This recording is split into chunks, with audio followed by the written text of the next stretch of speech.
परमात्माका निर्गुण रूपको व्याख्या गरियो र त्यो व्याख्याद्वारा निर्गुण तत्त्व कस्तो छ भनेर बुझाइयो। त मुमुक्षु साधकहरूले त यस विषयमा विचार गर्नुपर्दछ कि परमात्माका दुई रूप छन्।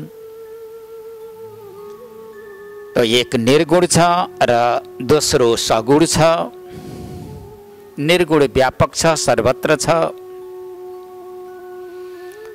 जसमा गुण नै छैन भने त्यसलाई बुझाउन गाह्रो हुन्छ। सत्व रज तम तीन गुणले युक्त भएको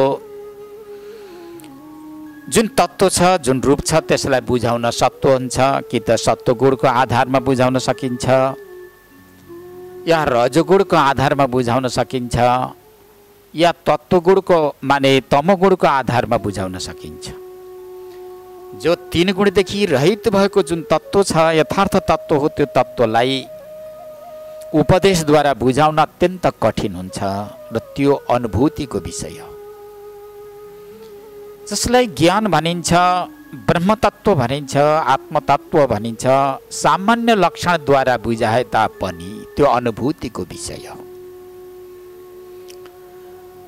गरेको जुन अनुभव छ त्यो वाणीद्वारा व्यक्त गर्न अत्यन्त कठिन हुन्छ। जस्तो लाटोले मिठाई खायो भने जसको वाणी छैन, वाणीद्वारा प्रस्तुत गर्न सक्दैन, त्यो लाटो व्यक्तिले यदि मिठाई खायो वा त्यस्तो स्वादिष्ट वस्तु खायो भने त त्यसले व्यक्त गरेर कसैलाई बुझाउन सक्दैन। त्यो मिठाई खाँदा जति आनन्द आएको छ, भित्र जस्ता रौँ रौँहरू खेलिराखेका छन्, महाआनन्दको अनुभूति भइरहेको छ, परन्तु वाणीद्वारा वा कुनै पनि अङ्ग प्रत्यङ्गद्वारा त्यसले गरेको मिठासको अनुभूतिलाई प्रस्तुत गर्न सक्दैन। त्यस्तै हाम्रो आत्मा छ, चैतन्य छ, परब्रह्म परमात्माको त्यसको त्यो दिव्य रूप हो। त्यो दिव्य रूपको जसले अनुभूति गरेको छ भने त्यो मन र वाणीद्वारा कसैलाई बुझाउन सकिँदैन। विशेष गरेर वाणीद्वारा उपदेशको माध्यमले त कसैलाई पनि बुझाउन सकिँदैन। त्यसलाई ब्रह्मानन्द भनिन्छ, आत्मानन्द भनिन्छ, विभु आनन्द भनेर बताइएको छ। अब त्यस्तो आनन्दलाई नै हामीले जान्नु पर्दछ। सारा जीवहरूको अन्तिम गति र लक्ष्य पनि त्यही नै आनन्द हो। त त्यो सिधै गम्य छैन, बुद्धि गम्य पनि भएन, उपदेश गम्य भएन, वाणीद्वारा कसैलाई पनि बुझाउन सकिँदैन। त्यो तत्त्वलाई नजानिकन हुँदैन। त्यो तत्त्वलाई जान्नको लागि अत्यन्त सूक्ष्माति सूक्ष्म चिन्तन र वृत्तिहरू हुनुपर्दछ। ती सूक्ष्माति सूक्ष्म वृत्ति बनाउनको लागि सगुण परब्रह्म परमात्माको उपासना अपरिहार्य छ। जब हामीले सगुण परमात्माको उपासना गर्दछौँ, यथा समयमा त्यही निर्गुण परब्रह्म परमात्माले माया शक्तिलाई स्वीकार गरेर जब सगुणमा आएको हुन्छ, त मुमुक्षु श्रोताहरूले यो विषयवस्तुलाई जान्नु पर्दछ कि निर्गुण परब्रह्म परमात्मा यदि दिव्य शरीरमा आउँछ भने गुणलाई स्वीकार गरेर नै आउँछ। बिना गुणलाई स्वीकार गरे निर्गुण परमात्मा सगुणमा आउन सक्दैन। भक्तलाई उपदेश गर्नको लागि वा वरदान दिनको लागि, अभिष्ट फल प्रदान गर्नको लागि त्यो निर्गुण परब्रह्म परमात्मा सगुणमा आउनु पर्यो भने या त सत्वगुणलाई स्वीकार गर्नुपर्दछ, या रजोगुणलाई स्वीकार गर्नुपर्दछ, या त तमगुणलाई नै स्वीकार गर्नुपर्दछ। यो तीन गुणले युक्त भएकी मायालाई जबसम्म स्वीकार गर्दैन तबसम्म परमात्मा सगुण रूपमा आउनुहुन्न। सगुण रूपमा आउँदा परब्रह्म परमात्माका रूप कस्ता हुन्छन्, क्रियाकलाप कस्ता हुन्छन् र उसको स्वभाव कस्तो हुन्छ भन्ने सन्दर्भमा शास्त्रले वर्णन गरेको छ। भगवानका रूप यस्ता हुन्छन्, पाहुदेखि लिएर शिरसम्मका रूप र क्रियाकलाप पनि यस्ता हुन्छन्, अति मानुष कर्म हुन्छन् भनेर जसरी शास्त्रले बताएको छ, तदनुसारका परमात्माको उपासना गर्दै गर्दै गयौँ, पूजा अर्चना गर्दै गयौँ, त्यो परमात्मा प्रति यदि श्रद्धा र भक्ति समर्पित गर्दै गयौँ भने अवश्य नै वृत्ति अत्यन्त सूक्ष्म हुन्छन्। सूक्ष्म भएका वृत्तिद्वारा व्यापक भएको जुन चैतन्य हो जसलाई निर्गुण चैतन्य भनेर भनियो, त त्यस्तो निर्गुण चैतन्यका दिव्य रूपको अनुभूति हुन सक्दछ। त यही क्रममा त यसदेखि माथि हामीले बतायौँ, व्याख्या गर्दै गयौँ। भगवतीले उपदेश गर्नुभयो, तस्माद् आत्मा ज्ञान रूपः सुख रूपश्च सर्वदा सत्यः पुरुषोऽप्यसङ्गश्च द्वैत जाल विवर्जितः भनेर 21औं द्वितीय अध्यायको 21औं कारिकामा भन्नु। देवी गीताको द्वितीय अध्यायको 21औं कारिकामा भन्नुभयो कि आत्मा र जसलाई ज्ञान भनिन्छ यसमा कुनै प्रकारको भिन्नता छैन। तो आत्मा शब्दद्वारा नै प्रतिपादन गरियो र जसलाई ज्ञान शब्दद्वारा पनि प्रतिपादन गरिएको छ। त्यो कस्तो छ? सुखरूप छ, जसमा गुण छैनन्, ज्यादै आनन्द रूप छ। यही आनन्दलाई प्राप्त गर्नका लागि बडे बडे राजर्षिहरूले राजपाट परित्याग गरेर गंगा किनारमा गएका छन्।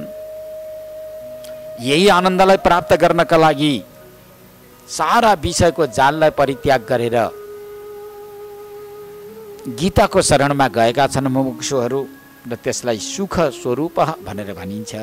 त्यो सदा सर्वदा सुख स्वरूप छ। विषयबाट आउने आनन्द पनि कमी आनन्द त हुँदैन, तर त्यसमा क्षणिकता छ। कुन क्षणमा नाश हुन्छ थाहा हुँदैन र सदा सर्वदा त्यो एक नाश एक रूपले त्यो सुख त्यो आनन्द त्यो ज्ञान आउन सक्दैन। त्यसले सुख रूपश्च सर्वदा, त्यसलाई सत्य रूप भनेर बताइएको छ, पूर्ण रूप भनेर बताइएको छ। अपूर्णता त्यसमा कदापि आउँदैन। परब्रह्म परमात्मामा अपूर्णता भन्ने जुन शब्द छ त्यो शब्द नै आउँदैन। असत्य शब्द पनि परमात्मामा पुग्न सक्दैन। त्यो वस्तु असङ्ग छ, गुणसँग उसको कुनै प्रकारको सम्बन्ध छैन। आकाश, वायु, तेज, जल, पृथ्वी, तो यिनलाई माध्यम बनाएर बा यिनैका बीचमा जीवात्माले जे जति कर्महरू गर्दछन्, जीवात्माद्वारा गरिएका कर्मले यो ज्ञान स्वरूप परब्रह्म परमात्मालाई कदापि स्पर्श गर्न सक्दैन। जीवात्माले जब आफूले कर्म गर्दछन् त आफूले गरेका कर्ममा नै अल्झेर त्यो एउटा जालको रूपमा परिणत भएर कर्मकृत जुन जीवात्माले नै दुःख पाएको हुन्छ। परब्रह्म परमात्मामा मायाका गुणलाई स्वीकार गरेर गरिरहेको जुन जीवात्माका कर्म, त्यसको फलले परमात्मालाई कदापि स्पर्श गर्न सक्दैन। त त्यसैले यहाँ पूर्ण भनेर बताइएको छ। गुणयुक्त सृष्टि जहाँ हुन्छ त्यहाँ पूर्णता हुँदैन, केही न केही अपूर्णता भइरहेको हुन्छ र सत्य स्वरूप छ परब्रह्म परमात्मा। द्वैत जाल विवर्जित, द्वैत जाल यो संसारमा देखिएको वस्तु पदार्थ के छ भन्दा यो द्वैत जाल हो भाइ। तो एक छ, अर्को छ, द्वितीय छ, तृतीय छ। जीवात्माले जब सुख पाउन पर्यो भने द्वैत जाल संसारलाई अपनाएको हुन्छ। एक वस्तुद्वारा उसले सुखको अनुभूति गर्न सक्दैन, उसले अनन्त वस्तुलाई स्वीकार गर्ने भएको भएर द्वैत जाल भनेर भनिन्छ। यो सृष्टिमा एक वस्तु छैन, अनन्त वस्तु छ। हाम्रै शरीरमा पनि शब्द, स्पर्श, रूप, रस, गन्ध अर्थात् कानद्वारा शब्दको ग्रहण हुन्छ, त्यो छालाद्वारा स्पर्शको ज्ञान हुन्छ, आँखाद्वारा रूपको ज्ञान हुन्छ, नाकद्वारा गन्धको ग्रहण हुन्छ, जिह्वाद्वारा रसको ग्रहण हुन्छ।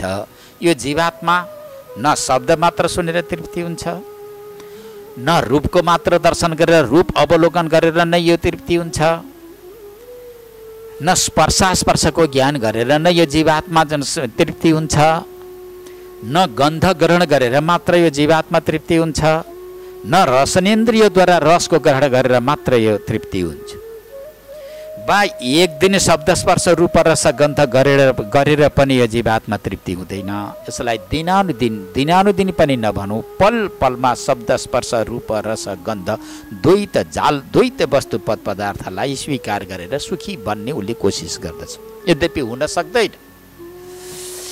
जबसम्म जीवात्मा अन्तर्मुखी बन्दैन, रसस्वरूप परब्रह्म परमात्माका दिव्य रूपको रसपान गर्दैन त्यो तबसम्म स्थूल शरीरमा रहेका स्थूल इन्द्रियभित्र रहेका सूक्ष्म शक्ति, ती सूक्ष्म शक्तिद्वारा विषयको उपभोग गरेर जीवात्मा कदापि तृप्त हुन सक्दैन। त त्यसैले यी शब्द स्पर्श रूप रस गन्धको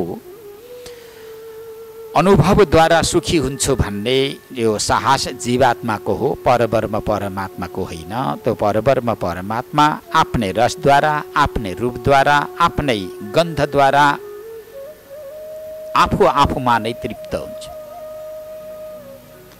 परगुणलाई, परधर्मलाई स्वीकार गरेर जो शुद्ध चैतन्य परब्रह्म परमात्मा छ त्यो तृप्ति कदापि हुँदैन। त्यो आश्रय गर्नु आवश्यकै छैन, आफैमा पूर्ण छ। उनी रसस्वरूप हो। परब्रह्म परमात्मालाई रसो वै स भनेर बताएको छ वेदान्त शास्त्रले। रसस्वरूप हो, आफ्नै रूपमा कृतार्थ छ।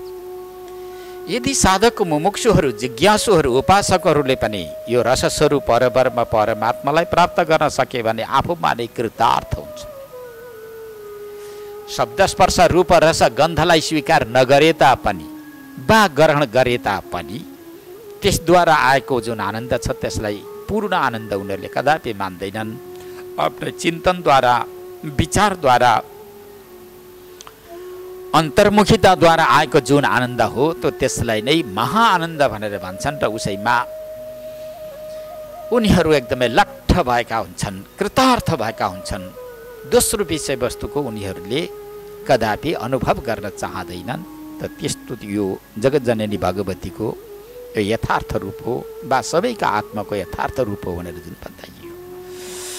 त भगवतीले यहाँ हिमालयलाई सम्बोधन गर्दै भन्नुहुन्छ, एतद्धि यन्मया प्रोक्तम मम रूपम अलौकिकम। हे हिमालय, हे समस्त देवता हो, यो मैले तपाईँहरूलाई जुन रूपको वर्णन गरेँ यो अलौकिक हो, लौकिक होइन। अर्थात् गुण मिश्रित यो रूप होइन, गुणदेखि रहित भएको। तपाईँको रूप कस्तो छ भनेर जुन गरिएको प्रश्न थियो, हिमालयले जुन प्रश्न गर्नुभएको थियो, यो त्यसको उत्तर हो। निष्कल, निष्क्रिय, विभु, चिद रूप, चिद घन रूप र परब्रह्म रूप जसको मैले जुन व्याख्या गरेँ हो, मेरो रूप यथार्थ त्यो नै हो। त त्यसको अनुभव कहिले हुन्छ? त जहिले चित्तका वृत्तिहरू निवृत्ति हुन्छन् त त्यसै दिन त्यो रूपको अनुभूति हुन्छ। यो अलौकिक रूपको मैले तिमीहरूलाई वर्णन गरेँ। त अब यो रूपलाई प्रोच्यते सर्वशास्त्रेषु सर्वकारण कारणम तत्त्वानाम् आदिभूतम च सच्चिदानन्द विग्रह।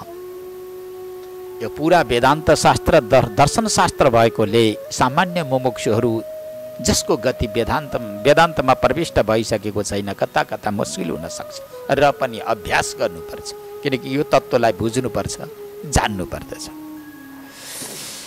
सकल शास्त्रमा यो तत्त्वलाई के बताएको छ अर्थात् मेरो रूपलाई कसरी वर्णन गरेको छ? सर्व कारण कारणम, समस्त कारणको पनि कारण।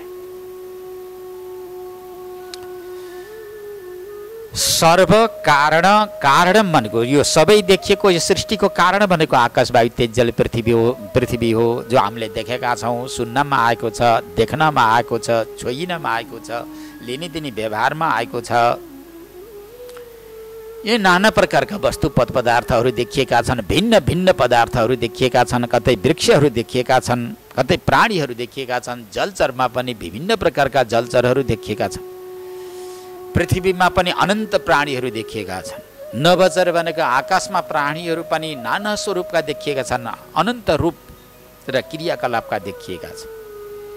त त्यसको कारण के हो? त्यो तिनीहरूको कारण भनेको आकाश वायु तेज जल पृथ्वी हो। यो आकाश वायु तेज जल पृथ्वीको पनि जुन कारण छ त्यो कारणलाई सर्व कारण कारणम। त महर्षि वेदव्यासले विचित्रको पंक्ति लेख्नुहुन्छ कि सर्व कारण कारणम, सर्व भनेको सबैको कारण, यी पदार्थहरू जति देखिएका छन् तिनीहरूको कारण भनेको आकाश वायु तेज जल पृथ्वी हो। र त्यसको पनि आदि कारण भनेको के हो? ब्रह्म चैतन्य हो। अब यो कसरी अनि यो देखिएको सारा वस्तु पदार्थ पञ्चमहाभूत हो। त यो पञ्चमहाभूतको कारण पनि कसरी हो भनेर खोज्दै खोज्दै जाँदा, जस्तो यहाँ हामीले आकाश वायु तेज जल पृथ्वीलाई देखेका छौँ। यो कारण कसरी हो भनेर थोरै चिन्तन गरौँ त पृथ्वीको कारण के हो भनेर खोज्दै जाँदा पृथ्वीको कारण जल हो। जलद्वारा पृथ्वीको उत्पत्ति भएको छ। जलको कारण के हो भनेर खोज्न जानुपर्दछ। जल कार्य हो भने पृथ्वी कारण हो, कार्य हो भने जल कारण हो। जल र पृथ्वीमा कार्य कारणत्व भाव सम्बन्ध छ भाइ। त जलद्वारा पृथ्वीको उत्पत्ति हुन्छ। त पृथ्वीको कारण जल भयो। अब जलको कारण के हो? तेज हो। तो तेजद्वारा जलको उत्पत्ति भएको छ। जल र तेजमा पनि कार्य कारणत्व भाव सम्बन्ध छ, किनकि त्यसमा पनि जन्य जनकत्व भाव सम्बन्ध रह्यो र तेज कारण भयो भने जल कार्य भयो। फेरि अब जल यदि कारण कार्य भयो भने त तेज कारण माने कारण भयो। त तेज कार्य भयो भने वायु कारण भयो। त तेज कहाँबाट उत्पन्न भएको छ? वायुबाट उत्पन्न भएको छ। र यो तेजको रूपले हेर्नु पर्दा तेज कार्य भयो भने वायु कारण भयो। अब वायुको पनि उत्पत्ति होला भने वायुको कारण के होला भनेर खोज्दै जाँदा वायुको कारण भनेको आकाश हो। आकाशबाट वायुको उत्पत्ति भएको छ भनेर सकल शास्त्रहरूले भनिरहेका छन्। आकाशाद वायु हो, वायु वायुस्तेजः भनेर बताएको छ। त त्यसरी हेर्दै जाँदा आकाश र वायुमा पनि कार्य कारणत्व भाव सम्बन्ध छ। त कारण आकाश भयो, त कार्य वायु भयो। अब आकाशको पनि कारण होला। आकाश कहाँ कहाँ कसबाट उत्पन्न भएको छ भन्दै जाँदा समष्टि अहङ्कारबाट यो आकाश उत्पन्न भएको छ। यो समष्टि अहङ्कार फेरि कहाँ कसबाट उत्पन्न भएको छ भन्दा महतत्वबाट उत्पन्न भएको छ। महतत्व कारण भयो भने अहङ्कार समष्टि अहङ्कार कार्य भयो। अब यो महतत्वको पनि उत्पत्ति होला भन्दै खोज्दै जाँदा जो प्रकृति छ जसलाई माया भनेर भनिन्छ, माया कारण हो भने महतत्व पनि कार्य हो। महतत्व कार्यको रूपमा रहेको छ। अब यो प्रकृति पनि कहाँबाट उत्पत्ति भएकी छन् भनेर यदि अन्वेषण र सूक्ष्म विचार गर्दै जाँदा जुन तत्त्वलाई आत्मतत्त्व भनिन्छ, जुन तत्त्वलाई ज्ञान तत्त्व भनेर भनिन्छ, यही आत्मतत्त्वद्वारा नै प्रकृति अर्थात् मायाको उत्पत्ति भएको छ। माया र ब्रह्ममा वा आत्मामा पनि कार्य कारणत्व भाव सम्बन्ध रहेको छ। त यसरी हेर्दै जाँदा सर्व कारण कारणको अर्थ गर्दछ।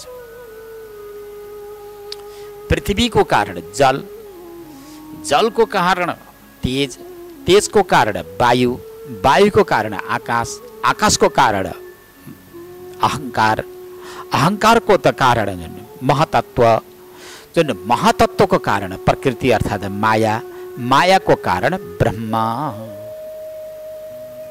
सर्व कारण कारणको अर्थ यहाँ घट्यो। जस्तो प्रकृति भयो, महतत्व भयो, अहङ्कार भयो, आकाश वायु तेज जल पृथ्वी, यो सबै रूपले हेर्दै हेर्दै जाँदा घटाउँदै घटाउँदै जाँदा यिनको बीज खोज्दै खोज्दै जाँदा ब्रह्म माने गरे यी सारा टुङ्गिनी भएकोले सर्व कारण कारणम तत्त्वानाम आदिभूतम च, जसलाई पञ्चभूत भनेर भनियो। यो आदिभूत हो, यो सबैको आदिभूत भनेर जसलाई बताइएको छ।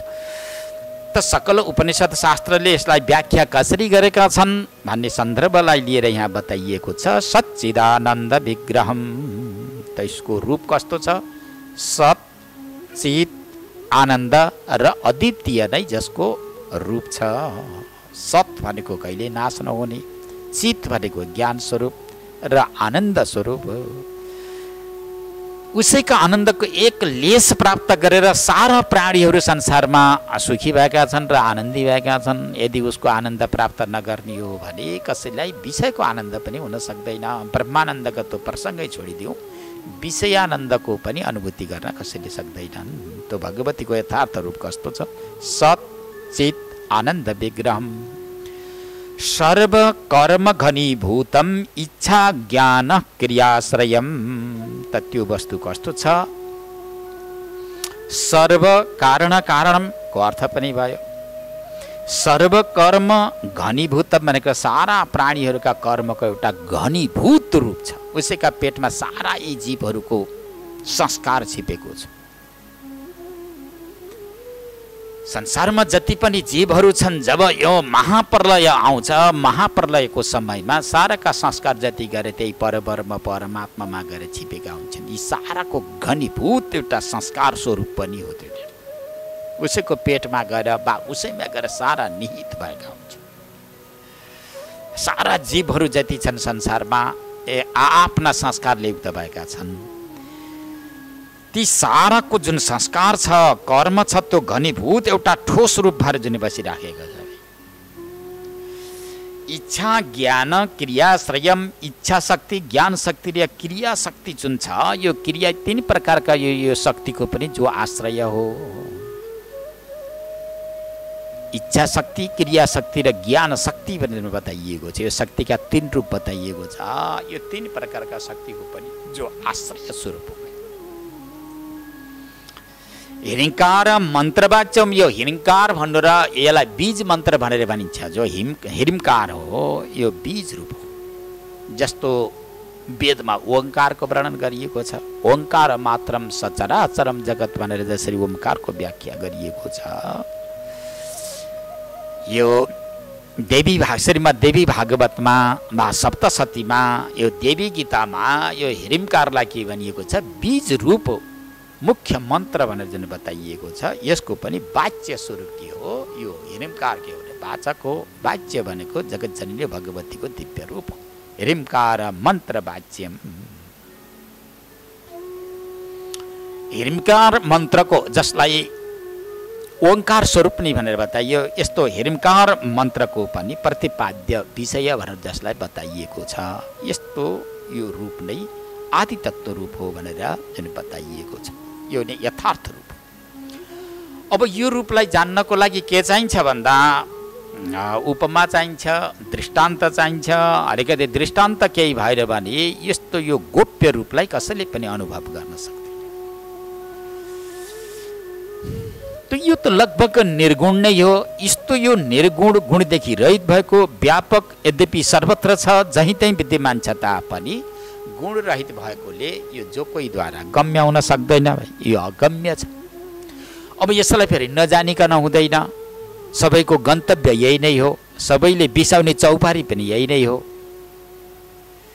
जबसम्म यो तत्त्वमा पुग्न सक्दैनन्, यो रूपमा पुग्न सक्दैनन्, तबसम्म यो जीवात्माको हैरानी पनि छुट्दैन। संसारमा भाग दौड, रुनु हाँस्नु, बस्नु खानु लिनु दिनु, कहिले स्त्री कहिले पुरुष, कहिले बालक कहिले युवा कहिले वृद्ध, कहिले म ब्राह्मण हूँ, कहिले म क्षत्रिय हूँ, वैश्य हूँ, शूद्र हूँ, यी विभिन्न प्रकारका अपलापहरू छन्। त यिनीहरूको समाप्ति कहाँ गएर हुन्छ भन्दा यिनीहरूको समाप्ति यो हिरिङ्कार मन्त्र वाच्य जो जगतजननी भगवतीको दिव्य रूप हो, यही गएर मात्रै समाप्ति हुन्छ, तर पनि समाप्ति हुन सक्दैन। जस्तो पहाडबाट प्रस्फुटित भएका जो साना तिना नदीहरू छन्, त ती नदीहरूको नाम र रूप कहाँ गएर विलिनुहुन्छ? ठुला नदीमा पुगिसकेपछि ती साना नदीहरूको नाम र रूप विलिनुहुन्छ। यस्तम गच्छन्ति नाम रूपे विहाय। ती सासाना नदीहरूले आफ्नो नाम र रूपलाई गुमाउनु पर्यो, नाम र रूपदेखि रहित हुन पर्यो, र तिनको पहाडबाट झर्दा विभिन्न प्रकारका आवाज पनि हुन्छन्। त्यो सबैलाई समाप्ति गर्नको लागि ठुलो समुद्रमा वा ठुलो नदीमा, ठुलो नदी पनि समुद्रमा गएर मिसिनुपर्छ। त्यहाँ गएर मिसियो भने उनीहरूका नाम र रूप हराएर पुरा उनीहरू पनि समुद्र नै हुन्छ, सागर नै हुन्छ। त त्यस्तै प्रकारले यो संसारमा कोही स्त्री, कोही पुरुष, कोही सुखी, कोही दुखी, कोही हाँसिरहेका, कोही गाइरहेका, कोही उठिरहेका, कोही बसिरहेका, कोही रोगद्वारा पीडित भएका, कोही स्वस्थ भएका, यी विभिन्न प्रकारका यी व्यवहारहरू संसारमा चलिरहेका छन्। यी व्यवहारदेखि मुक्त हुनको लागि के गर्नुपर्दछ भन्ने यहाँ अवान्तर एउटा जिज्ञासामा जबसम्म यी जीवहरू जगतजननी भगवतीको जो एउटा मुक्त रूप छ, गुण रहित रूप छ, त यो रूपमा पुग्न सक्दैनन् तबसम्म यिनीहरूको हैरानी टुट्न सक्दैन। र यही रूपलाई पाउनका लागि नै सबैले कोसिस गरेका हुन्छन्। अनेक प्रकारका साधनहरूलाई पनि साथमा राखेका हुन्छन्। त अब जान्न नजानी भएको छैन, जान्न सक्दैन, के गर्ने त भन्दा अब सगुण रूपमा रहेकी जगतजननी भगवतीको उपासना गर्नुपर्छ। जगतजननीको उपासना नभएसम्म वृत्ति सूक्ष्म हुँदैनन्। सूक्ष्म नभएका वृत्तिद्वारा भगवतीलाई जान्न सक्दिन, त्यो रूपको अनुभूति गर्न सकिँदैन। अब यस्तो रूपबाट फेरि सृष्टि पनि देखिएको छ, यो सारा विश्व ब्रह्माण्ड देखिएको छ। विश्व ब्रह्माण्ड कहाँबाट कसरी उत्पत्ति भयो भन्ने सम्बन्धमा त्यो अचानक त हामीले पहिले व्याख्या गरिसक्यौँ, यो अस्तिको पाठमा आयो। यस्तो शुद्ध सच्चित आनन्द घन स्वरूप जगतजननी भगवतीबाट अचानक माया, सृष्टिको बीज रूप माया उत्पन्न भइन्। तिनै मायालाई उत्पन्न भएकी मायालाई साथमा राखेर ती मायाबाट तस्माद आकाश उत्पन्न शब्द तन्मात्र रूपक हो।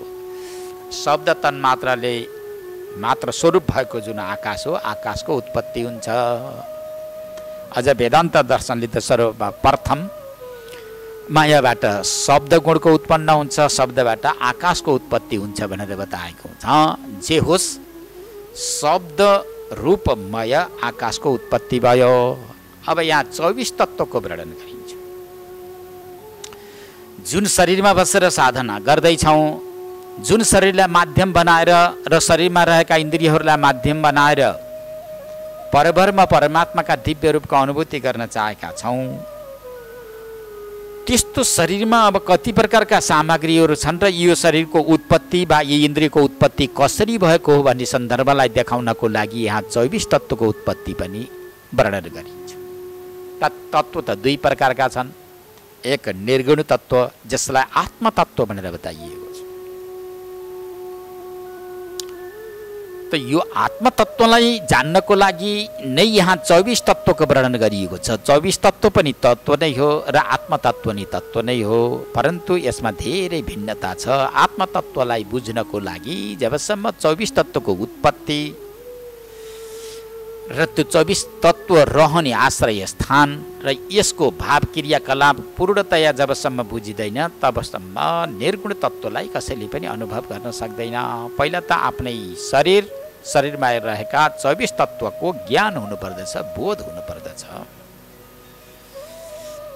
मेरा शरीरमा कस्ता कस्ता वस्तु छन्, यी वस्तुहरू कहाँबाट आएका हुन्, कसका सम्पत्तिमा मैले अहम गर्दैछु, यो अभिमान किन आउँछ, दम्भ किन आउँछ, अशास्त्रीय गुणहरू ममा किन आउँछन् भन्ने सन्दर्भलाई यथार्थ जान्नको लागि 24 तत्त्वको उत्पत्ति भएका यी 24 तत्त्वमा के कस्ता गुण वा अपगुणहरू छन्, यसलाई नबुझेसम्म आत्मतत्त्वलाई हामीले जान्न सकिँदैन। त त्यसैले त ब्रह्मतत्त्वको नगिचमा रहेकी जुन माया, त्यो मायाबाट पहिला तस्माद आकाश उत्पन्न शब्द तन्मात्र रूपक, शब्द तन्मात्र रूपी आकाश उत्पन्न हुन्छ। त्यो आकाशबाट भावित स्पर्शात्मकको वायु तेजो रूपात्मकम पुनः, त्यसपछि स्पर्श रूपात्मक वायुको उत्पन्न हुन्छ। त्यस वायुबाट रूप तत्वात्मक तेजको उत्पत्ति हुन्छ। त्यो तेजबाट जलको उत्पत्ति हुन्छ, जो रसात्मक छ। रसात्मक रसतन्मात्रात्मक जुन रूप छ, त यो जल छ। रसतन्मात्रात्मक जलको उत्पत्ति हुन्छ। त्यो जलबाट गन्ध तन्मात्रात्मक पृथ्वीको उत्पन्न हुन्छ। अर्थात् सिधै भन्नुपर्दा आकाश, वायु, तेज, जल, पृथ्वी पञ्चमहाभूतको उत्पन्न हुन्छ। त यी पञ्चमहाभूतमा शब्द, स्पर्श, रूप, रस, गन्ध छन्। आकाशमा शब्द छ, वायुमा स्पर्श छ, तेजमा रूप छ, जलमा रस छ, पृथ्वीमा गन्ध छ। यी 5 प्रकारका गुणले युक्त भएका आकाश, वायु, तेज, जल, पृथ्वी पञ्चमहाभूत उत्पन्न हुन्छ। त यिनी कहाँ कहाँ कुन कुन गुण कसरी रहेका छन् त अब जानिरहनुपर्छ, बुझिरहनु पर्दछ कि आकाश, वायु, तेज, जल, पृथ्वी शब्द, स्पर्श, रूप, रस, गन्ध यी 5 प्रकारका आफ्ना गुणले युक्त भएका छन्।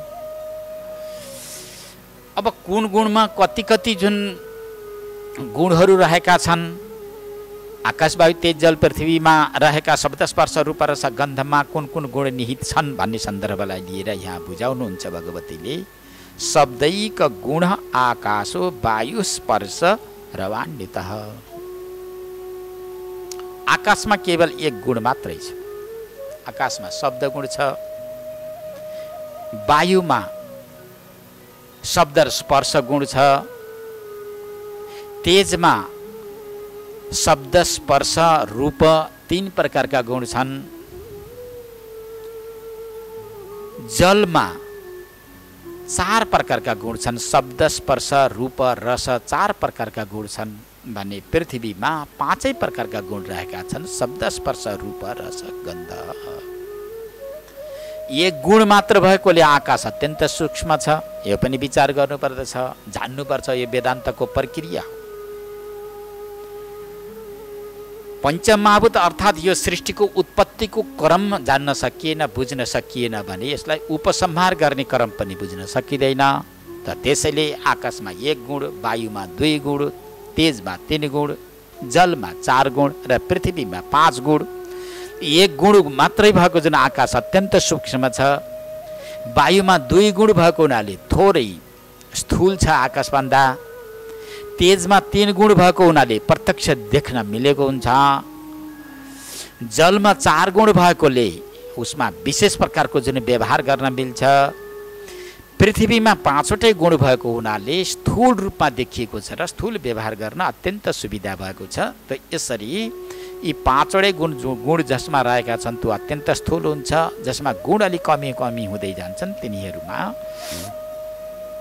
सूक्ष्मता, अत्यन्त सूक्ष्मता हुँदै हुँदै आकाशमा पुगेको हुन्छ र त्यहाँबाट पनि भित्र जाँदै जाँदै गर्दा माया अव्यक्त प्रकृतिबाट पनि ब्रह्ममा पुग्दा यहाँ कुनै पनि लेस रहँदैन। ऊ मात्र एकै रहेको माने एक्लै रहेको हुन्छ, एकदेखि अतिरिक्त कुनै पनि रहेको हुँदैन। यसैले सर्वात्मकम तत्सम्प्रोक्तम सूक्ष्म देहो यमात्मनः अव्यक्तम कारणो देह सचोक्तः पूर्वमेव हि। त यो आकाश, वायु, तेज, जल, पृथ्वी जुन छ यो पञ्चीकृत र अपञ्चीकृत 2 प्रकारको छ। अपञ्चीकृत जो पञ्चमहाभूत छ, अपञ्चीकृत पञ्चमहाभूतमा रहेका जो 17 कला छन् यसलाई लिङ्ग देह पनि भनेर भनिन्छ, सूक्ष्म देह पनि भनेर भनिन्छ, जसको सङ्केत पहिला पनि गरिएको छ। अब यसलाई विस्तृत रूपमा अगाडि गएर पनि वर्णन गरिन्छ। त यसरी यो आकाश, वायु, तेज, जल, पृथ्वीको उत्पत्ति हुन्छ। ततस्थूलानि भूतानि पञ्चकरण मार्गतः पञ्चसङ्ख्यानि जायन्ते तत्प्रकारस्तथोच्यते। परब्रह्म परमात्माको जुन इच्छा शक्ति हुन्छ त्यो इच्छा शक्ति यसमा प्रविष्ट भइसकेपछि, मायामा प्रविष्ट भइसकेपछि अब यो जगत उत्पत्ति हुने स्थूल रूपमा देखिने जगत छ, यो जगतको बीज रूपमा परब्रह्म परमात्मा जुन रहनु भएको छ, त्यो बीज रूपमा परब्रह्म परमात्मा रहेकोले नै यो सारा विश्व ब्रह्माण्ड हराभरा देखिएको छ, अत्यन्त सुन्दर पनि देखिएको छ, अद्भुत पनि देखिएको छ। अब यसैबाट के उत्पत्ति भए भन्ने सन्दर्भमा पनि छोटो चर्चा गरौँ। अब धेरै लम्बा चौडा चर्चा त यहाँ हुन सक्दैन। अब यो आकाश, वायु, तेज, जल, पृथ्वी को पञ्चमहाभूतमा रहेका जुन सत्वगुण छन्, पहिला प्रकृतिमा नै 3 गुण छन्। प्रकृति सत्व, रज, तम, त्रिगुणात्मिका प्रकृति भनेर बताइएको छ, माया भनेर बताइएको छ। त्यसबाट उत्पत्ति हुने जो छन्, चाहे महतत्व होस्, महतत्व पनि 3 गुणको हुन्छ। समष्टि अहङ्कार किन नहोस्, त्यो पनि तिनै गुणको हुन्छ। त त्यसबाट उत्पन्न भएको जुन आकाश वायु तेज जल पृथ्वी छ, आकाश वायु तेज जल पृथ्वी पनि 3 गुणले युक्त भएका छन्। अब यिनै 3 गुणले युक्त भएका यी सारा आकाश वायु तेज जल पृथ्वीबाट के उत्पन्न हुन्छन् भन्दा व्यवहारोपयोगी शरीर तयारी हुन्छ र शरीरमा रहेका इन्द्रियहरू खडा हुन्छन्। त त्यो देखाउनको लागि यहाँ बताउनुहुन्छ पञ्चभूतस्थ सत्वांश हि श्रोत्रादीनां समुद्भव ज्ञानेन्द्रियाणां राजेन्द्रं प्रत्येकं मिलितस्तुतैः। आकाश वायु तेज जल पृथ्वीको जो सत्वांश छ, यी सत्वांशबाट 5 प्रकारका ज्ञानेन्द्रियहरूको उत्पन्न हुन्छ। ज्ञानेन्द्रिय भनेका जान्ने इन्द्रियहरू यो गलादेखि माथि रहेका छन्, त यिनलाई ज्ञानेन्द्रिय भनेर भनिन्छ। त विषयलाई स्पष्टतया यिनले जान्दछ। आकाशको सत्व अंशबाट श्रोत्रेन्द्रिय कान उत्पन्न हुन्छ। वायुको सत्व अंशबाट त्वगेन्द्रिय छाला रूप इन्द्रिय उत्पन्न हुन्छ। तेजको सत्व अंशबाट नेत्रेन्द्रिय नेत्र रूप इन्द्रिय उत्पन्न हुन्छ, जसलाई रूप भनेर जुन बताइएको छ। चक्षुरिन्द्रिय उत्पन्न हुन्छ। जलको सत्वांशबाट रसेन्द्रियको उत्पन्न हुन्छ। पृथ्वीको सत्वांशबाट घ्राणेन्द्रिय भनेको नाक उत्पन्न हुन्छ। अर्थात् आकाश वायु तेज जल पृथ्वीका प्रत्येक सत्व अंशबाट कान, छाला, आँखा, जिह्वा र नाक, यिनलाई घ्राणेन्द्रिय अर्थात् यिनलाई ज्ञानेन्द्रिय भनेर बताइएको छ। यी 5 प्रकारका इन्द्रियहरू उत्पन्न हुन्छन्, जसलाई स्थूल ज्ञानेन्द्रिय भनेर बताइएको छ। यो आकाश वायु तेज जल पृथ्वीका सत्वांशबाट यिनीहरू उत्पन्न हुन्छन् भने आकाश वायु तेज जल पृथ्वीका रजो अंशबाट कर्मेन्द्रिय उत्पन्न हुन्छन्। त्यसभन्दा पूर्व यो आकाश वायु तेज जल पृथ्वीको सत्वांशबाट एक इन्द्रियहरू उत्पन्न भए ज्ञानेन्द्रिय भने यिनीहरूको समष्टि सत्वांशबाट मन, बुद्धि, चित्त, अहङ्कार पनि उत्पन्न हुन्छन्। साथसाथै यसलाई अन्तरिन्द्रिय भनेर बताइएको छ। सबैभित्र मन छ, बुद्धि छ, चित्त छ, अहङ्कार छ। कहीँ यिनलाई 4 रूपमा लिइन्छ, कहीँ यिनलाई 2 रूपमा लिइन्छ। जे होस्, अन्तःकरण भनेर जसलाई भनिन्छ, भित्रका करण, करण भनेका इन्द्रियहरू, अन्त भनेको भित्र, यी भित्रका यी मन र बुद्धि उत्पन्न हुन्छन्। यी उत्पन्न कसरी भए? आकाश वायु तेज जल पृथ्वीको समष्टि अंशबाट यी 4 प्रकारका अन्तःकरणहरू उत्पन्न भए। यदा तु सङ्कल्प विकल्पकं कृत्यं तदा भवेत् तन्मन इत्यभिख्यम भनेर जुन बताउनु भएको छ। सङ्कल्प विकल्पात्मक मन, निश्चयात्मिका बुद्धि, चिन्तन गर्ने चित्त, अहङ्कार गर्ने होला अहङ्कार, यी 4 प्रकारका वृत्तिहरू अर्थात् अन्तःकरण उत्पन्न भए। कहाँबाट उत्पन्न भए? आकाश वायु तेज जल पृथ्वीको सत्वांशबाट उत्पन्न भए। त त्यसपछि त यिनका कर्म पनि त्यहाँ बताइएको छ। यिनीहरूको क्रिया कस्ता जुन क्रियाहरू हुन्छन्, यिनका कर्म के हुन्, यिनीहरूमा के कस्ता भावहरू रहन्छन् भन्ने विषय पनि यहाँ बताइएको छ। सङ्कल्प विकल्पात्मक मन र मनमा सङ्कल्प र विकल्प रहन्छ भने त सङ्कल्प यो कर्म गरौँ भनेर सङ्कल्प उठ्दछ। त्यसपछि गरौँ कि नगरौँ भन्ने भावभित्र स्फुरण हुन्छ। यो काम कसको? यो मनको काम हो।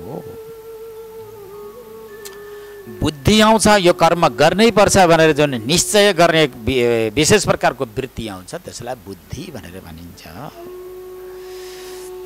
जो विशेष प्रकारको चिन्तन आउँछ भित्र, चिन्ता पनि आउँछ र चिन्तन पनि आउँछ, त्यो चित्तको काम हुन्छ, त्यसलाई चित्त भनेर भनिन्छ। कार्य सम्पन्न भइसकेपछि मैले गरेँ भन्ने जुन भाव आउँछ, त्यो भाव हो अहङ्कार। यसरी यी 4 प्रकारका वृत्ति कर्मले युक्त भएका अन्तःकरण चतुष्टय आकाश वायु तेज जल पृथ्वीका समष्टि सत्व अंशबाट उत्पन्न हुन्छन् भने आकाश वायु तेज जल पृथ्वीका अब रजो अंशबाट कर्मेन्द्रिय उत्पन्न हुन्छन्। आकाश वायु तेज जल पृथ्वीका जो रजो अंश छ, रजो अंशबाट 5 कर्मेन्द्रिय। आकाशको रजो अंशबाट वाणी उत्पन्न हुन्छ, वायुको रजो अंशबाट हात उत्पन्न हुन्छन्, तेजको रजो अंशबाट पाउ सबैका गोडा हिँड्न मिल्ने यी गोडाहरू उत्पन्न हुन्छन्, जलको अंशबाट पायु जो दिशा गर्ने जुन इन्द्रिय उत्पन्न हुन्छ र पृथ्वीको अंशबाट उपस्थ इन्द्रिय जुन उत्पन्न भएको हुन्छ। वाक, पानी, पाद, पायु, उपस्थ यी 5 प्रकारका कर्मेन्द्रियहरू उत्पन्न भएका हुन्छन्। र पायु इन्द्रिय र उपस्थ इन्द्रिय सहित यिनी 5 वटा कर्मेन्द्रिय छन्। यी 5 प्रकारका कर्मेन्द्रिय भनेको कर्म गर्ने इन्द्रियहरू, यी 5 प्रकारका इन्द्रियहरू उत्पन्न हुन्छ। त यिनीबाट के हुन्छ? वाक भनेको वाणीद्वारा अब बोल्न मिल्छ, अध्ययन गर्न मिल्छ, अरूलाई बुझाउन मिल्छ। वाणीद्वारा कति ठुलो काम कर्म संसारमा सम्पन्न भएको हुन्छ यो सबैले गरेको अनुभव हो। आकाश वायु तेज जल पृथ्वीका प्रत्येक यी भूतबाट उत्पन्न हुने जुन रजो अंशबाट उत्पन्न हुने जुन यी कर्मेन्द्रिय छन्, यी कर्मेन्द्रियको ज्यादै महत्त्वपूर्ण विषय हुन्छ।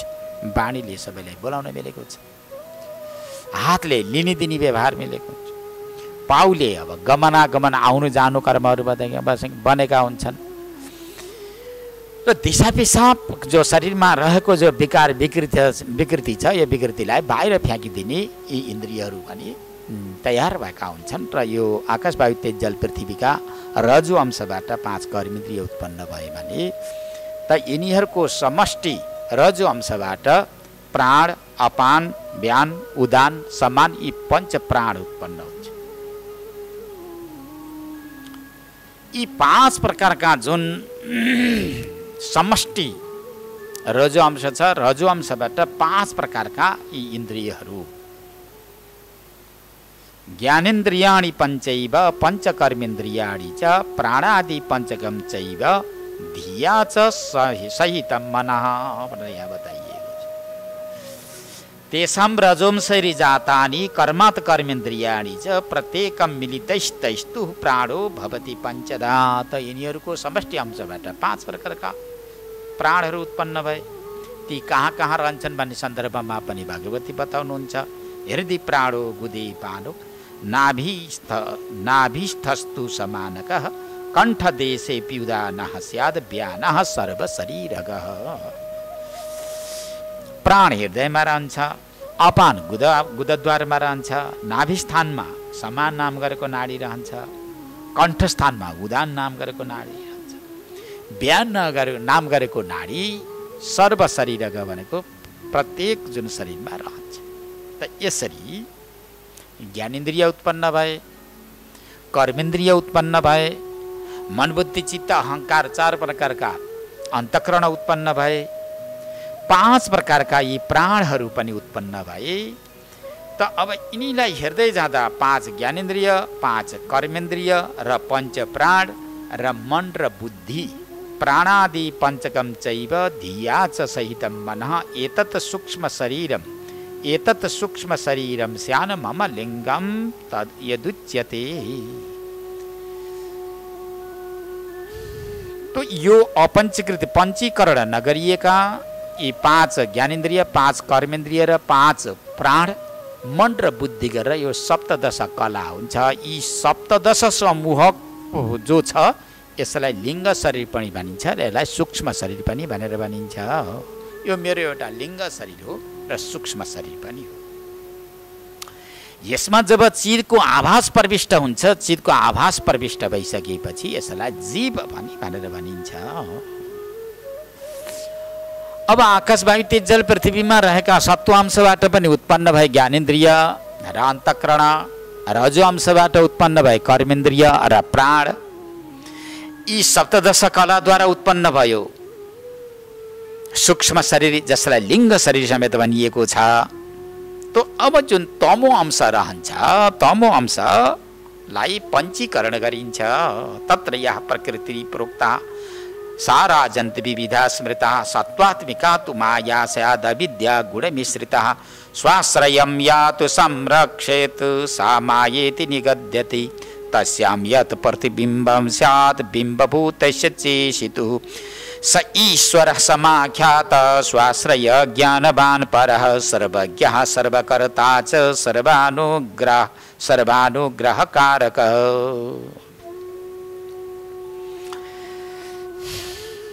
तो अब यहाँ जुन मूल प्रकृति भनेर जसलाई बताइएको छ हे राजन, त्यो मूल प्रकृति जुन माया हुन् ती मायालाई दुई प्रकारकी छन् भनेर बताइएको छ। अब तमो अंशलाई यहाँ बाँकी राखिएको छ जसलाई अब पञ्चीकरण गरेर व्यष्टि शरीरलाई पनि यहाँ उत्पन्न गराउनु छ। ईश्वरको समष्टि शरीर भनेको स्थूल शरीर भयो, सारा विश्व ब्रह्माण्ड नै ईश्वरको जुन स्थूल शरीर भयो भने व्यष्टि जुन शरीरलाई तयार गर्नको लागि पनि यहाँ अब पञ्चीकरणको विधि बताइँदैछ। अथवा यसलाई पछि गएर बताइन्छ। त त्यसभन्दा पूर्व यहाँ जीवको उच्चारण भएकोले यहाँ ईश्वरको पनि उत्पत्ति र ईश्वरको विषयमा पनि केही बताउन सान्दर्भिक भएकोले जगजननी भगवती महामायाले विषयमा नि बताउनुहुन्छ। अब प्रकृति भनेर जसलाई मूल प्रकृति भनियो, जसलाई माया पनि भनेर बताइएको छ। अब ती द्विविधा स्मृता दुई प्रकारकी छन्। सत्वात्मिका तु माया स्याद् अविद्या गुणमिश्रिता। सत्वगुण विशिष्ट जो माया हुन्, सत्वगुण सम्पन्न अर्थात् सत्वगुणले युक्त भएकी जुन माया छन् त्यो माया त्यो सत्वरूपको एउटा पुञ्ज छ। त्यो सत्वगुणको जुन पुञ्जलाई माया भनेर जुन बताइएको छ भने गुण मिश्रित भनेको तमगुण र जुन रजगुण छ यसको मिश्रित जुन अंश छ एउटा पिण्ड छ त्यो त्यसलाई अविद्या भनेर बताइएको छ। सत्वात्मिका तु माया स्याद् अविद्या गुण मिश्रिता। शुद्ध सत्वमय, त्यसमा रजगुण पनि नमिसिएको, जसमा तमगुण पनि मिसिएको छैन, शुद्ध सत्वमय जुन रूप छ त्यसलाई माया भनेर भनिन्छ। अब यहाँ जुन रजोगुण र तमगुणको मिश्रित छ त्यो मिश्रित जुन तत्त्व छ त्यो तत्त्वलाई के भनिन्छ? अविद्या भनेर जुन बताइएको छ। स्वाश्रयं यातु संरक्षित सामा एति निगद्यते। स्व आश्रयम, स्व भनेको माया, तो मायाको आश्रय भनेको ब्रह्म चैतन्य। ब्रह्म चैतन्यलाई जसले लुकाएर छिपाएर राखिदिएको छ त्यसलाई माया भनेर बताइएको छ। या मा, ज्ञान अवस्थामा जसको अस्तित्व छैन, अज्ञान अवस्थामा जसको अस्तित्व सदा सर्वदा रहिरहन्छ त्यो त्यस्तो शक्तिलाई माया शक्ति भनेर जुन बताइएको छ। सो आश्रयम भनेको जो कुनै आश्रय भनेको ब्रह्म तत्त्वलाई जसले लुकाएर छिपाएर राखेको छ त यस्तो जुन शक्तिलाई माया शक्ति भनेर बताइएको छ भने तस्याम यत् प्रतिबिम्बं स्यात् बिम्बभूतस्य चेशितु स ईश्वर समाख्यातः स्वाश्रय ज्ञानवान् परः। जो शुद्ध सत्वमय छ तो त्यसलाई जुन माया भनेर बताइयो त्यो मायामा परेको जो चैतन्यको जो छाया हो, चैतन्य शक्ति हो, त्यो चैतन्य शक्तिलाई नै यहाँ ईश्वर ईशः भनेर बताइएको छ। मायामा परेको ब्रह्मको प्रतिबिम्बलाई नै ईश्वर भनेर बताइएको छ। किनकि माया सत्वमय छ। सत्वमय भएकी मायामा चित छाया चैतन्यको शक्ति वा बिम्ब प्रविष्ट हुँदा बित्तिकै प्रतिबिम्बको रूपमा ईशः भनेको ईश्वर खडा हुन्छ। त त्यसलाई ईश्वर भनेर बताइएको छ। सर्वज्ञ सर्वकर्ता च सर्वानुग्रहकारक। अब त यो ईश्वरका गुण कस्ता छन् त, यसको रूप क्रियाकलाप कस्तो छ, गुण कस्तो छ, क्षमता कस्तो छ भन्ने सन्दर्भमा व्याख्या गर्दै भगवती बताउनुहुन्छ। सर्वज्ञ जसले सबैलाई जानेको छ। सर्वज्ञ भनेको उसले ईश्वरले नजानेको कहीँ केही र ईश्वरले सबै चिजलाई जान्दछ। सारा प्राणीहरूले पापात्मक कर्म गरेका हुन्छन्, ती पापात्मक कर्मको साक्षी पनि परमात्मा नै छ। कुनै जीवले लुकी चोरी मैले पाप गरेको छु, कुनै व्यक्तिबाट बचे भनेर त्यो व्यक्तिबाट बच्न पाउँदैन। सर्वज्ञ ईश्वरले भित्रबाट देखिराखेको हुन्छ। कुनै पनि जीवले एकान्तमा गएर यदि अभद्र र अशास्त्रीय कर्म गर्यो र कुनै व्यक्तिको दृष्टिबाट लुक्न छिप्न सफल भयो र म सफल भएँ भनेर यदि प्रसन्न हुन्छ भने त्यसको प्रसन्नतामा पनि मूर्खता छ। सर्वज्ञ परमात्माले त्यसको कर्मलाई देखिदिनु भएको छ। सारा जीवहरूले गरेका पुण्य कर्मलाई पनि उसले देखिदिएको छ। त्यो पुण्य कर्मको पनि साक्षित्व गरिदिइराखेको छ र पापात्मक कर्मको पनि द्रष्टा बनिराखेको छ। अतः त्यो ईश्वरको नाम हो सर्वज्ञ, सर्वकर्ता। यी मायालाई जुन साथमा राखेर, मायालाई अधीनमा राखेर, त ईश्वरमा यस्तो छ, तिनी मायामा परेको जुन प्रतिबिम्ब छ त्यसलाई ईश्वर भनेर बताइएको छ। चैतन्यको मायामा प्रवेश गरेको, प्रविष्ट भएको जुन प्रतिबिम्ब छ त्यसलाई ईश्वर भनेर भनिन्छ। त्यो ईश्वरलाई जन्माउने पनि माया हुन्, प्रतिबिम्बको रूपमा प्रतिबिम्बित बनाइदिने। परन्तु ती मायालाई नै उसले आफ्नो अधीनमा राखेर यो सृष्टि गरेको हुन्छ। सर्वकर्ता छ भनेको सारा कर्महरूलाई सिद्ध गर्दैन, समष्टि विश्व ब्रह्माण्डलाई निर्माण गर्ने शक्ति यो मायालाई साथमा राखेर ईश्वरले नै गरेको छ। सर्वकर्ता छ, सर्वानुग्रहकारक र जीवात्माहरूलाई फेरि अनुग्रह पनि उसले गरेको छ। भाइ निग्रह पनि गर्दछ र अनुग्रह पनि गर्दछ। संसारमा अल्मलिरहेका जीवात्मालाई निग्रह पनि उसले गर्दछ र माने अनुग्रह पनि उसले गर्दछ। यो मायाको जालबाट उसलाई त्यहाँ छुट्याइदिएर आफ्नो स्वरूपसँग जुन भेटघाट पनि गराइदिन्छ, सुखी बनाइदिन्छ, सत बनाइदिन्छ, चित बनाइदिन्छ, आनन्द स्वरूप बनाइदिने काम पनि गर्दछ। यसलाई अनुग्रह भनेर भनिन्छ। ठुला ठुला पापहरूबाट पनि यसले बचाइदिन्छ।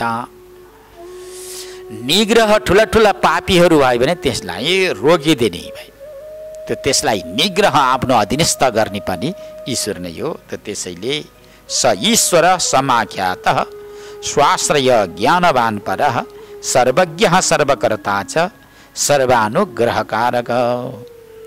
र यसरी ईश्वरको जुन उत्पत्ति हुन्छ वा ईश्वर खडा हुन्छ भने अविद्यायाम तु यत् किञ्चित् प्रतिबिम्बं न गाधिपः तदेव जीवसंज्ञं स्यात् सर्व दुःखाश्रयं पुनः।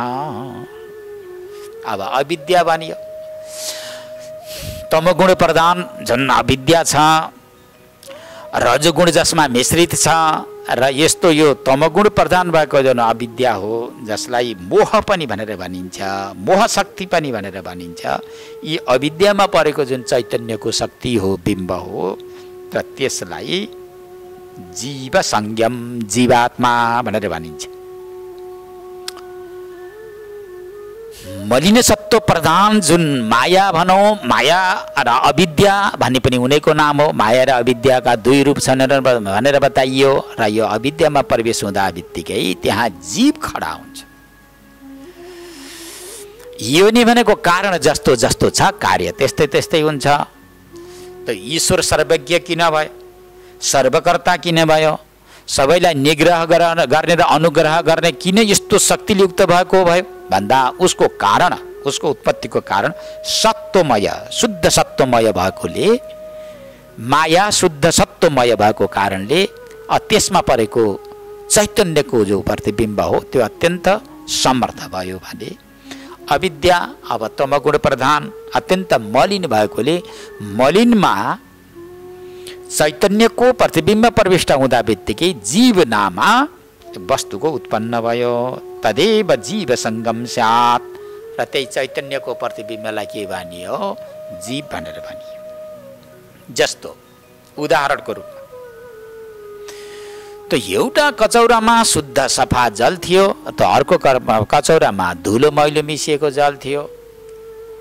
र सूर्यका किरण जहाँ छन् त त्यहाँ ल्याएर राखियो। राखिसकेपछि त्यसको प्रतिबिम्ब दिवालमा पर्दछ। धुलो मैलो पानीले युक्त भएको जलमा यदि सूर्यको प्रतिबिम्ब पर्यो भनेदेखि दिवालमा गएर जुन प्रतिबिम्बमा प्रतिबिम्बित हुँदा त्यो एउटा धुलो मैलो जस्तो अलि घुर्माइलो देखिएको हुन्छ, स्पष्ट देखिँदै, मलिन देखिन्छ। यदि शुद्ध जल भएको जुन कचौरामा सूर्यको बिम्ब पर्यो भने दिवालमा प्रतिबिम्ब पर्दा एकदमै सफा देखिन्छ, शुद्ध देखिन्छ। त्यस्तै कारणमा जस्तो जस्तो कारण छ त्यो कारणबाट कार्य उत्पन्न हुँदा लगभग त्यसका गुणहरू उसका पछाडि लागेका हुन्छ। द्वयोः अपि सम्प्रोक्तम देहत्रयम् अविद्या भनेर चाहिँ बताउनु भयो। अब यिनै अविद्यामा परेका जुन जीव र ईश्वर जुन छन् त्यो जीव र ईश्वर यी प्रत्येक शरीरमा प्रत्येक व्यक्तिको जुन शरीरमा रहेका छन् जीव पनि रहेको छ, ईश्वर पनि त्यसभित्र रहेको छ, जीव पनि रहेको छ र यिनीहरू के हुन्छन् भन्दा तीन शरीरमा विभक्त भएका हुन्छन्। अब यो जीवात्माले के गर्दछ भन्दा जीवात्माले प्राय गरेर यो तीन शरीरमा अभिमान गर्दछ। यो जीवको काम हो यो तीन शरीरमा विशेष गरेर अभिमान गर्ने। देहत्रय अविद्या, त्यो अविद्याको कारणले अज्ञानको कारणले गर्दा यो जीव र जुन ईश्वर छ तीन शरीरमा रहेको भनेर बताइन्छ। स्थूल शरीर, सूक्ष्म शरीर र कारण शरीर, यी तीनै शरीरमा जीव र ईश्वर रहेका हुन्छन्। देहत्रयाभिमानाचा व्यभुन्नामत्रयं पुनः प्राज्ञस्तु कारणात्मा स्यात् सूक्ष्मदेही तु तैजसः। अब यो सूक्ष्म धेरै विचार गर्दै जाँदाले अप्ठ्यारो पनि हुन सक्दछ। अब यो स्थूल शरीर, सूक्ष्म शरीर र कारण शरीर, यहाँ तीन प्रकारका शरीर छन्। त यी तीन शरीर मध्येमा एउटा व्यष्टि शरीर छ र एउटा समष्टि शरीर छ। समष्टि शरीरमा ईश्वरले नेतृत्व गरिदिन्छ भने व्यष्टि शरीरमा यो जीवले नेतृत्व गर्दछ। स्थूल, सूक्ष्म र कारण, यी व्यष्टि र समष्टि दुई प्रकारका छन्, पहिले बताइसकियो। यो स्थूल विश्व ब्रह्माण्डको जुन व्यष्टि छ, व्यष्टिमा विश्व, तैजस र प्राज्ञले नेतृत्व गरेर यो स्थूल, सूक्ष्म, कारण, यो व्यष्टि संसार चलेको हुन्छ। समष्टि जो स्थूल सूक्ष्म कारण छ त्यो यसलाई नेतृत्व गरिदिने विराट हिरण्यगर्भ र ईश्वर।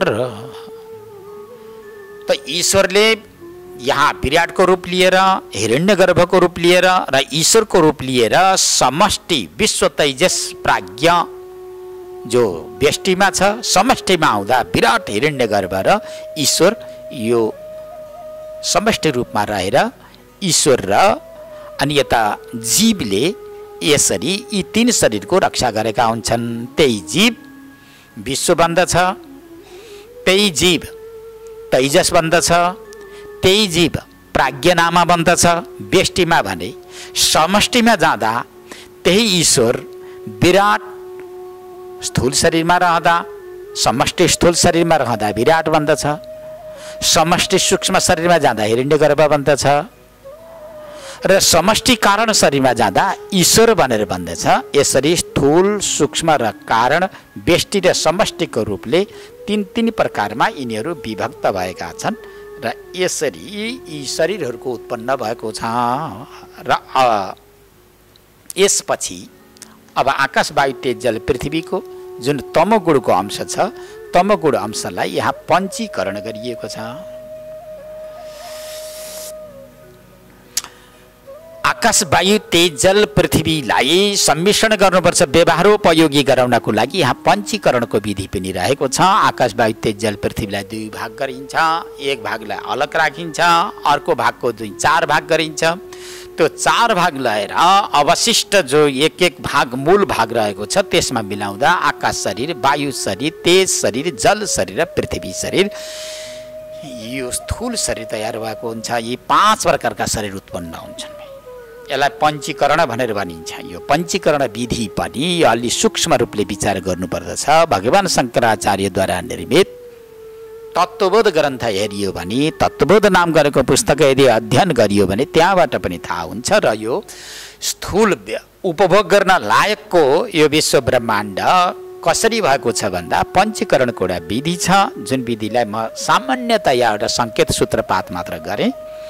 र यसरी यो पञ्चीकरण भइसकेपछि यो व्यवहारोपयोगी हुन्छ।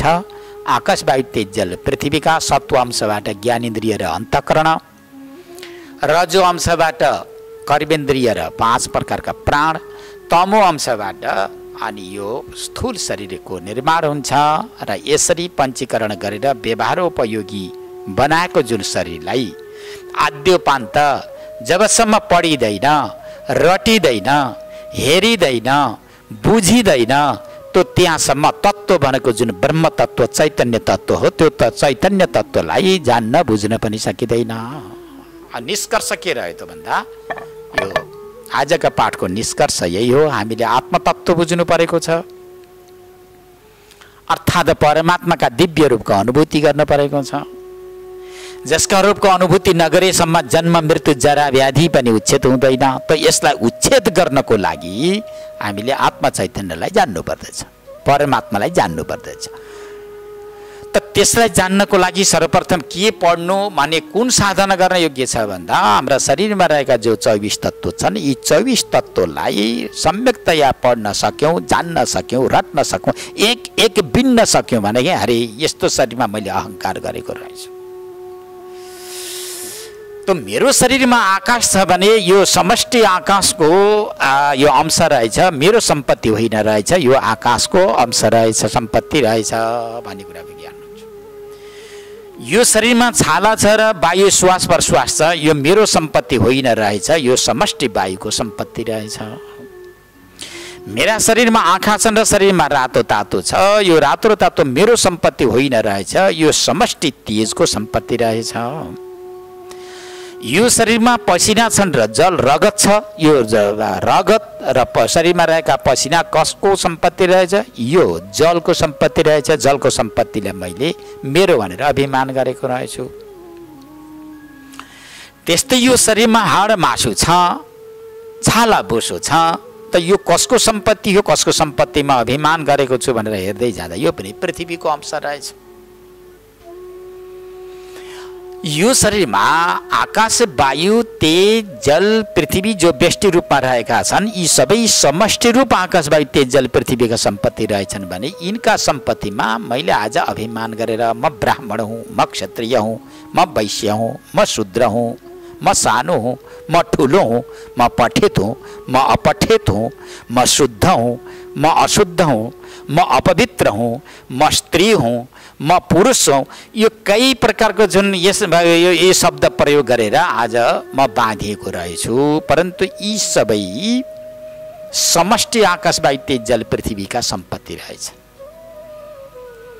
अर्काको सम्पत्तिलाई आफून बनाएर अभिमान गरेर चैतन्य रूपमा रहेको परब्रह्म परमात्मालाई भुल्नु यो मेरो मूढता हो, यो मेरो मूर्खता हो भन्ने यस प्रकारको भावना जबसम्म जागृति हुँदैन त्यो तबसम्म तत्त्व भनेको परम तत्त्व आत्मा तत्त्वलाई कसैले पनि जान्न सक्दैन, भगवानलाई जान्न सक्दैन। भगवानलाई जाने बिना सुख मिल्दैन।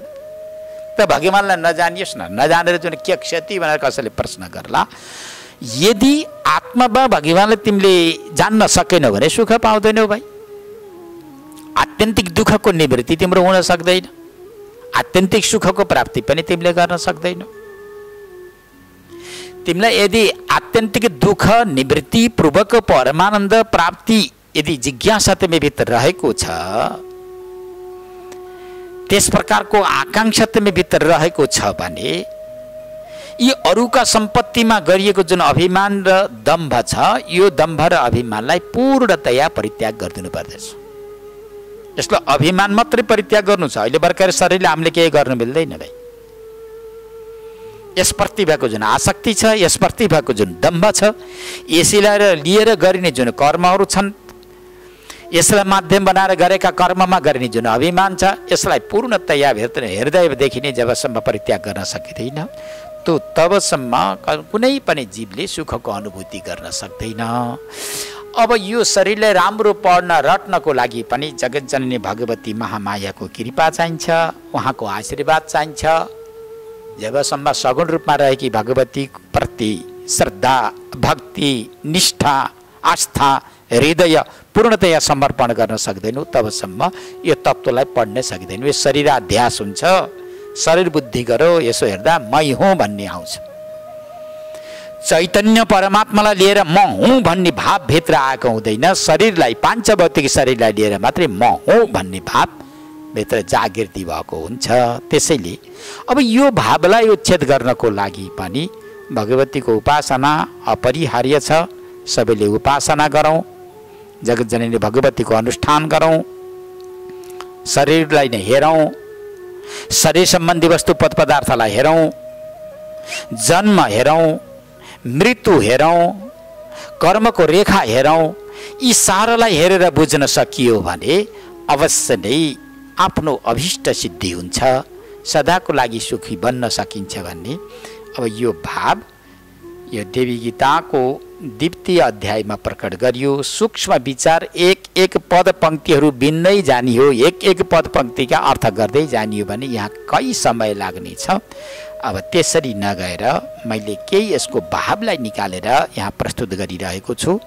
अब यो पुस्तक देवी गीता श्रीमद् देवी भागवतको 31 अध्यायदेखि लिएर 40 अध्यायसम्म रहेको जुन देवी गीता छ, भगवतीले हिमालय आदि समस्त देवताहरूलाई गरेको उपदेश, यो उपदेशलाई सबैले पढौँ रटौँ र अब भोलि पनि यिनै शक्तिलाई लिएर वा यिनै शक्तिको आधारमा कस्ता कस्ता कर्म हुन्छन्, जीवको गति कस्तो हुन्छ, भगवतीको यथार्थ रूपलाई जान्नका लागि साधन कस्ता कस्ता हुन्छन्, यी विषयवस्तुहरू आएका छन्। यी विषयवस्तुलाई अब भोलिको पाठमा प्रस्तुत गरौँला। हरि ओम तत्सत, हरि ओम तत्सत, हरि ओम तत्सत।